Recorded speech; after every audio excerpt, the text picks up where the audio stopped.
No momento em que a escalação do Flamengo para o jogo dessa quarta-feira contra o Bangu for anunciada, certamente parte da torcida rubro-negra irá reclamar.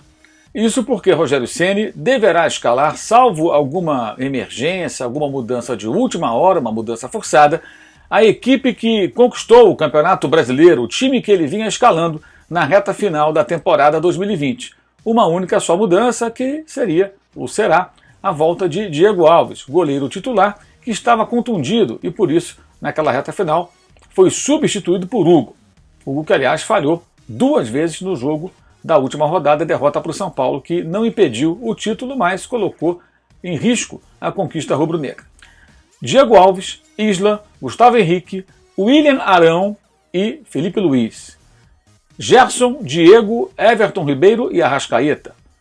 Gabigol e Bruno Henrique. Esse deverá ser o time do Flamengo contra a equipe banguense, às 9 da noite nessa quarta-feira, mas muita gente certamente vai questionar por que não Bruno Viana, zagueiro emprestado pelo Braga, de Portugal, e que fez bons jogos nesse período em que o Flamengo vinha atuando como equipe reserva, mesclando jogadores da base e alguns suplentes, imediatos, aqueles que sempre entram. Tanto que a zaga foi formada pelo Bruno com o Léo Pereira, o goleiro foi o Hugo, entrou na equipe também o Vitinho, também participou o Michael, o Pedro até se machucar contra o Botafogo vinha jogando, ou seja, um time que reunia jogadores jovens que não tinham tantas oportunidades, alguns jovens que têm tido boas chances na equipe principal e esses reservas imediatos, René também jogando nesse time, Enfim, um misto ali de garotos da base e jogadores que chegaram depois ao elenco, mas que não são titulares, são suplentes que entram com uma certa frequência na equipe, caso também do Michael.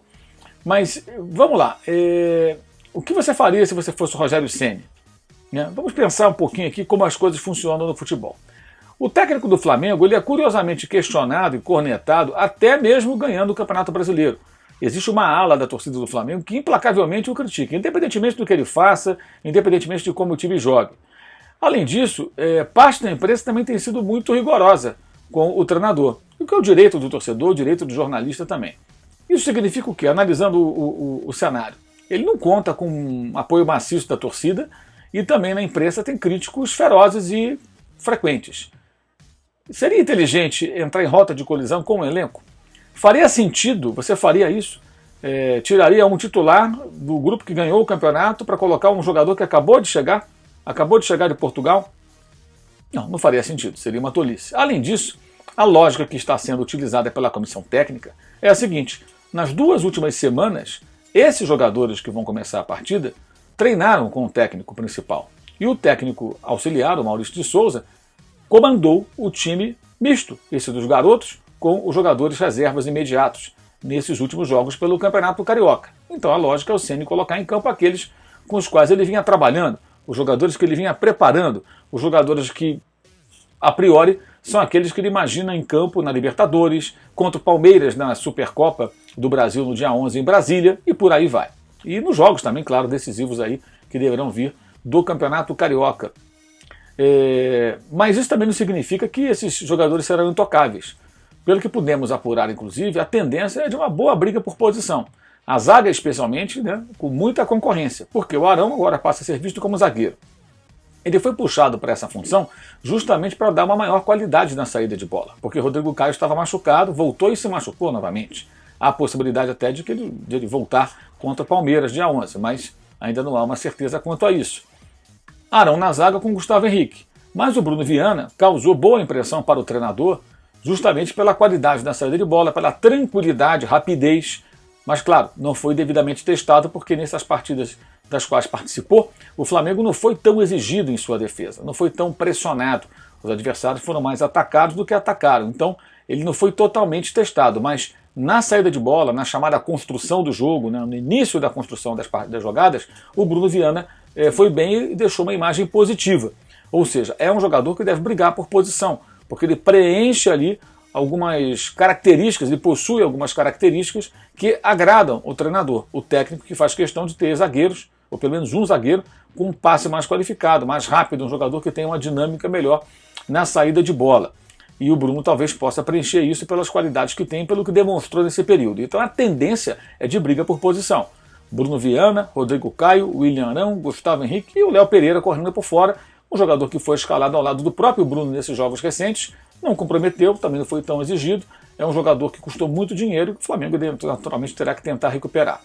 O Rogério Ceni gostaria de contar com mais 2 ou 3 jogadores, mas é muito pouco provável que o Flamengo consiga contratar mais gente, justamente porque agora é o momento de puxar o freio de mão. A própria situação do Bruno Viana só se apresentou porque ele entrou numa rota de colisão com o treinador no seu clube em Portugal e disponível no mercado acabou sendo emprestado para o Flamengo pelo Braga, né, com um valor fixado aí de multa rescisória em torno de 7 milhões de euros no começo do ano que vem.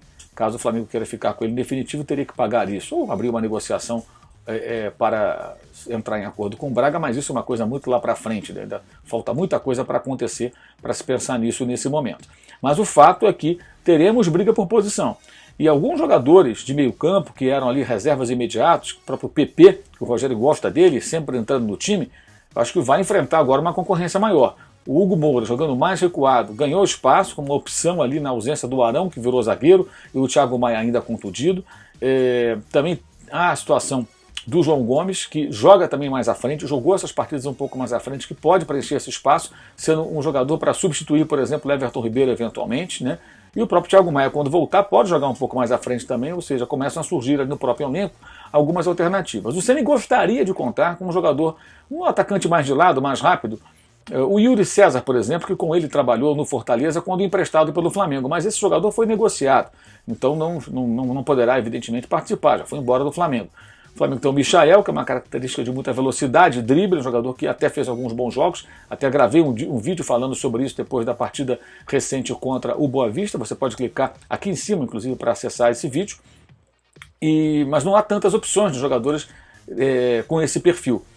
Ou na base, ou buscando no mercado alguma oportunidade. O Flamengo talvez tenha que ir atrás de jogadores assim. Tem o Bruno Henrique, claro, que é titular absoluto, que é um jogador veloz, mas as opções não são tão fartas nesse momento no elenco do Flamengo. Mas a limitação financeira provocada pela pandemia e pela crise e a preocupação dos dirigentes, que eu acho corretíssima, de manter ali o prumo nas finanças, não estourando o orçamento, evidentemente esse cenário força o Flamengo a se virar com aquilo que tem, que é muito bom material humano, diga-se de passagem. Alguns jogadores da base que ganharam aí um pouco mais de rodagem e condições de brigar por mais espaço no elenco, senão como titulares, mas sendo mais vezes colocados em campo. É o caso do Rodrigo Muniz, que o Rogério também já vinha escalando no Carioca, agora marcou 5 gols e mostrou uma boa capacidade, mostrou mais, claro, adversários mais fracos, mas ele deu bons sinais, ou seja, pode evoluir, né? E o próprio Mateuzinho, como o Rafinha acabou não voltando ao Flamengo, o Rafinha já está contratado pelo Grêmio, passa a ser um jogador para dar uma opção ali mais segura, mais madura, digamos assim,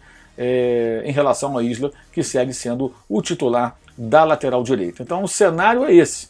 O cenário do Flamengo é esse. Começa o mesmo time e está certíssimo o técnico.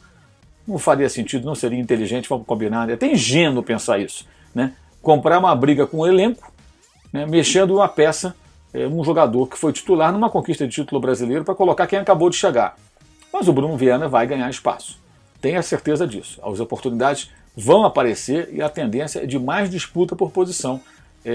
Eu acho que a zaga deve ser ali o setor mais brigado, com 5 jogadores tentando se firmar. O William Arão e o Rodrigo Caio, repito, os 2 titulares iniciais, Gustavo Henrique e Bruno Viana, com as opções imediatas, e o Léo Pereira, nesse momento, no estágio um pouco mais atrás. Lembrando a você, logo depois do apito final de Flamengo e Bangu, nessa quarta-feira, tem live aqui no canal. Então, terminou o jogo, você vem aqui para o youtube.com/Mauro César e acompanha a live pós-jogo de Flamengo e Bangu na noite dessa quarta-feira. Ok? Saudações.